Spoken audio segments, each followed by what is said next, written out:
Hello friends, আমি বিরাজ। আপনাদের সকলকে ওয়েলকাম মাই ইটালিয়ান গার্ডেনে। আশা করি আপনারা সকলেই ভালো আছেন এবং সুস্থ আছেন। আজকের ভিডিওতে আলোচনা করব এমন একটি ফুল গাছ নিয়ে, যে ফুল গাছটি পৃথিবীর অন্যান্য সুগন্ধি ফুলের মধ্যে এটি অন্যতম। এই গাছটি হচ্ছে স্বর্ণ চাঁপা। আমরা এই গাছের আজকে প্রতিস্থাপন এবং পরিচর্যা সম্পর্কে জানব। তবে চলুন ভিডিওটা শুরু করি। বন্ধুরা, এটা আমার একটি 12 মাসি স্বর্ণচম্পা ফুলের গাছ। এই গাছের আমরা কিভাবে মাটি তৈরি করব সেই বিষয়ে জানব। তবে চলুন দেখে নিই। এই গাছের জন্য আমরা 2 ভাগ নেব এঁটেল মাটি, এর সাথে নদীর বালি মাটি নেব 1 ভাগ, 1 বছরের পুরনো গোবর সার অথবা ভার্মি কম্পোস্ট। এর সাথে মেশাবো কাঠের গুঁড়ো অথবা কোকোপিট 1 ভাগ, এবং এর সাথে 1 চামচ দেব সিঙ্গেল সুপার ফসফেট।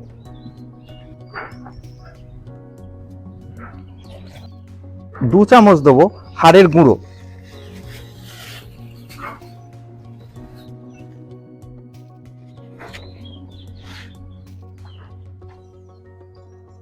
এবার আমরা ভালোভাবে এই মাটিটা এগুলো মিশিয়ে নেব।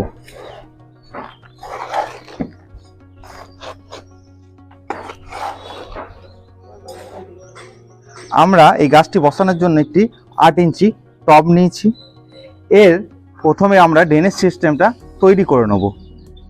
এই টবের ড্রেনেজ হোলটার মধ্যে একটা ছোট খোলান কুচি দিয়ে এটাকে বন্ধ করে দেব, এবং এর ওপর একটি বালির আস্তরণ দিয়ে দেব, যাতে আমাদের জলটা ভালোভাবে বেরিয়ে যায় ড্রেনেজ হোল দিয়ে।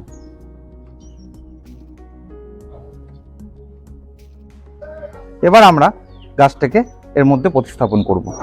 প্রথমে আমরা এই প্লাস্টিকের প্যাকেটটাকে কেটে ফেলে নেব।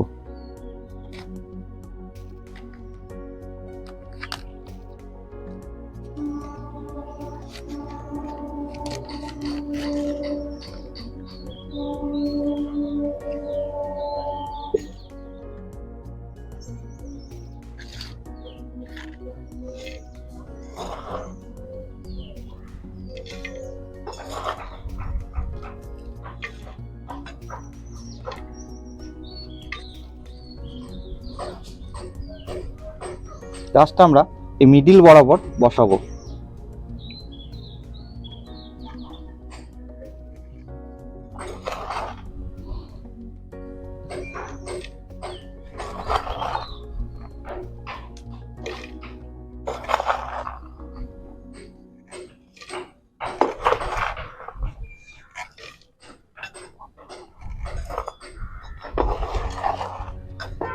এবং আমরা চেপে চেপে মাটিগুলো দিয়ে দেব, যাতে ভিতরে কোনো এয়ার না থাকতে পারে।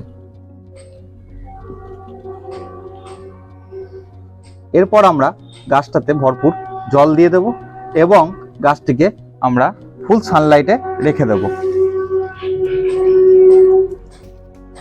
আমাদের প্রতিস্থাপন কমপ্লিট হয়ে গেল। এবার আসি এই গাছের খাবারের বিষয়ে। এই গাছ বসানোর 45 দিন পর থেকে আমরা মিক্স খাবার দেব, এবং জানুয়ারি ফেব্রুয়ারি মাস থেকে আমরা মিক্সারের সাথে 1 চামচ পটাশ মিশিয়ে গাছের মাটিতে দেব। মাটিটাকে খুশে নিয়ে দিতে হবে। এটা আমরা 2 বার দেব। আর প্রত্যেক সপ্তাহে আমরা খোল ভেজানো জল আমরা এই গাছের মাটিতে দেব।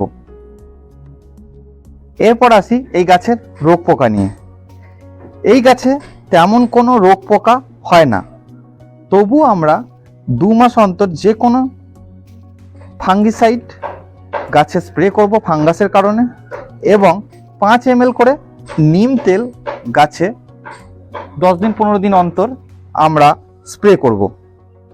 আশা করি আপনারা বুঝতে পেরেছেন কিভাবে এই স্বর্ণচাঁপা গাছে প্রতিস্থাপন করবেন এবং পরিচর্যা করবেন। আজকের ভিডিও এই পর্যন্তই। আমার ভিডিও যদি আপনাদের ভালো লেগে থাকে, ভিডিওটিতে লাইক করবেন, শেয়ার করবেন এবং কমেন্ট করবেন। আর যে সকল বন্ধুরা চ্যানেলটিকে এখনো পর্যন্ত সাবস্ক্রাইব করেননি, তারা চ্যানেলটিকে সাবস্ক্রাইব করবেন এবং পাশে থাকা বেল আইকনটিকে প্রেস করে দেবেন এবং নোটিফিকেশনটা অন করে দেবেন। নমস্কার।